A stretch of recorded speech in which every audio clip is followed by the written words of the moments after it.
এবার ইসরায়েলের বিরুদ্ধে সর্বোচ্চ পর্যায়ে ব্যবস্থা নেওয়ার হুমকি দিল ইরান।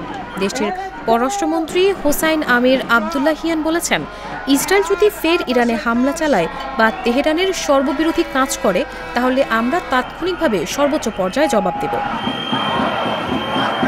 শুক্রবার মার্কিন সংবাদ মাধ্যম এনবিসি নিউজকে দেয়া এক সাক্ষাৎকারে এমন মন্তব্য করেন ইরানি পররাষ্ট্রমন্ত্রী। আমির আবদুল্লাহিয়ান বলেন, ইসরায়েল যদি প্রতিশোধ নেয় ও ইরানের স্বার্থের বিরুদ্ধে কাজ করে, তাহলে তেহরানের পরবর্তী প্রতিক্রিয়া হবে কঠোর।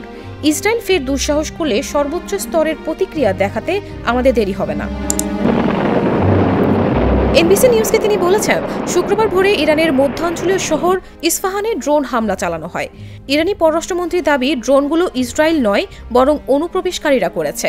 ড্রোনগুলো ইরানের ভেতর থেকেই ছোড়া হয়েছে ও কয়েকশো মিটার উড়ে যাওয়ার পর সেগুলো ভূপাতিত করে।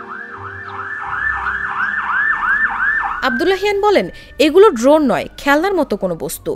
এমন জিনিস দিয়ে আমাদের বাচ্চারা স্কুলে খেলে, আর আমরা এসবের সঙ্গে ইসরায়েলের সংশ্লিষ্টতার কোনো প্রমাণ এখনো পাইনি।